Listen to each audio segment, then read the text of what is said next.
Olá, povo de Deus, tudo bem com vocês? Vamos mais um dia juntinhos na nossa jornada do ano bíblico deste ano. Hoje vamos dar uma passeada no livro de Abacuque, do capítulo 1 ao capítulo 3. E olha só que coisa legal, a palavra Abacuque significa abraço. Em meio ao caos, nada melhor do que receber um abraço de conforto, de consolo, de apoio para nos sentirmos seguros em meio a um ambiente caótico. Ei, o Abacuque estava vivendo num ambiente caótico e o seu nome já apresentava o abraço de Deus que está à disposição dos seus filhos. Meu desejo para você nessa hora é que você se sinta abraçado pelo Senhor. E como é bom começar o dia recebendo um abraço de quem a gente ama e quem nos ama também.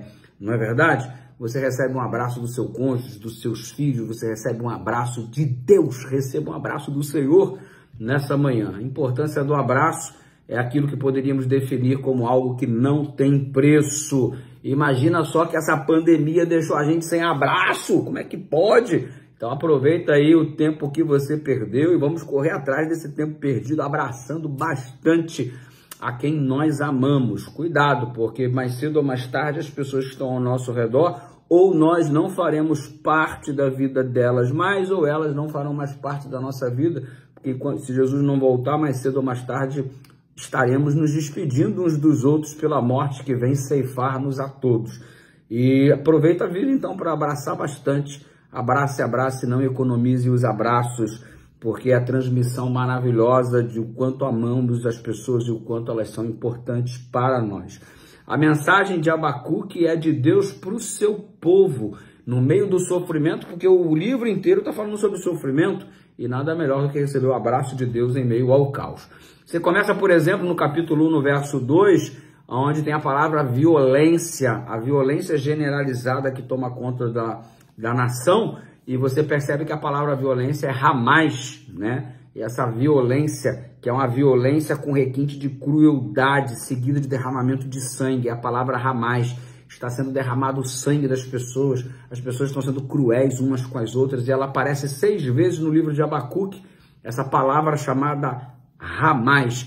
E Abacuque está indignado porque tanto sangue sendo derramado, tanta violência praticada, onde é que está o senso de justiça? Ou seja, Deus, cadê a sua justiça que não se manifesta para proteger o justo em meio a esse caos? E o desafio é confiarmos em Deus a despeito das coisas que ao nosso redor estão acontecendo.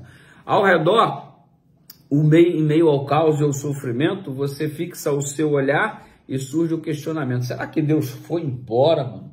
Será que Deus... Onde é que está Deus? Onde está Deus? Ele está no mesmo lugar quando seu filho havia sido crucificado na cruz do Calvário. Ele está no mesmo lugar e viu o seu filho padecendo tudo isso por amor a cada um de nós.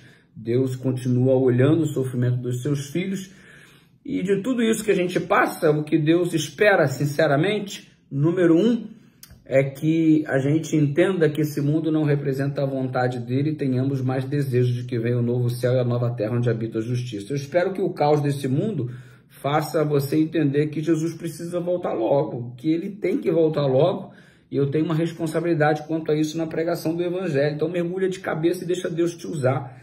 E isso é para a gente entender, entre tantos outros motivos, que o pecado não é algo bom. Percebe a malignidade do pecado? Se não tivesse sofrimento na vida, a gente começaria a achar que o pecado é legal e que Jesus não precisa nem ter tanta pressa de voltar. Então, ao ver a malignidade do pecado, as consequências drásticas no que o ser humano está se tornando distante de Deus, o caos absurdo, a gente tem pressa com a volta de Jesus, não é verdade? A gente enxerga que o pecado realmente não é algo legal e Deus tinha toda a razão, tem toda a razão. E aí é o seguinte, você vê a jornada do Abacuque e no meizão do capítulo, no verso 4 do capítulo 2, está lá, o justo viverá pela fé, o justo por sua fé viverá. E essa palavra aí é mais ou menos a ideia de que você está no mar se afogando e você encontra uma boia e se agarra a essa boia, em meio a este mar que se afunda, agarra-se a essa boia de salvação que é o Senhor Jesus. Essa é a fé, é se apropriar de Cristo como a nossa boia de salvação, compreendeu? Não é uma fé que te salva, é uma fé que te faz agarrar ao Salvador. Ele te salva, não é sua fé que salva, né? O justo viverá pela fé. E você apropria-se do Salvador agarrando-se a ele para que ele salve você. Porque senão a gente vai começar a acreditar daqui a pouco que a nossa fé é a obra para a salvação. A salvação é pela fé. É acreditar que Cristo vai te salvar. Não é a sua fé que salva você no sentido dela ser uma obra meritória. Só não confunda as coisas, ok? Muito bem. Então vamos em frente. Você observa aqui no livro de Abacuque algo extraordinário, algo fantástico que muitas vezes é usado de modo inadequado. Por exemplo, lá o capítulo 2, versículo 20, o Senhor está em seu santo templo, cale-se diante dele toda a terra. Muita gente utiliza esse versículo para justificar o silêncio na igreja. Gente, cala a boca, ninguém fala nada, Deus está no templo, vamos ficar quietinho e tal, não sei o quê. Eu acho que a reverência é algo muito legal e importante na adoração a Deus, porque é o momento em que você fica silente para que Deus fale. Você cala a boca para escutar Deus, e dificilmente a gente consegue escutar se a gente estiver falando ao mesmo tempo. Então, para a gente escutar, a boca tem que estar cerrada. A propósito, por isso você tem 2 ouvidos e uma boca, é para ouvir mais do que falar, ok? Então, você está no culto, é o momento de você ficar quieto para Deus falar. Tem um momento que você fala no culto, é o momento que você abre a boca para louvar, é o momento que você abre a boca para agradecer, para orar, mas há um momento em que você tem que calar a boca para escutar, ok? É a dinâmica do processo de comunicação. Enquanto um fala, o outro fica quieto escutando. E assim, quando você tem que ouvir a voz de Deus, você precisa se calar para que ele fale ao seu coração. O Senhor está em seu santo templo, cale-se diante dele. A reverência é muito importante, mas o versículo não está falando sobre reverência na igreja, no culto, na sinagoga. O Senhor está em seu santo templo é a resposta do Senhor ao questionamento das injustiças e a aparente omissão de Deus em face à ação. Por que Deus não está agindo? E Deus responde, eu estou no meu templo trabalhando, não estou de braços cruzados, então cala a sua boquinha, porque eu estou no controle de tudo e isso aqui vai terminar do jeito que eu falei que vai terminar.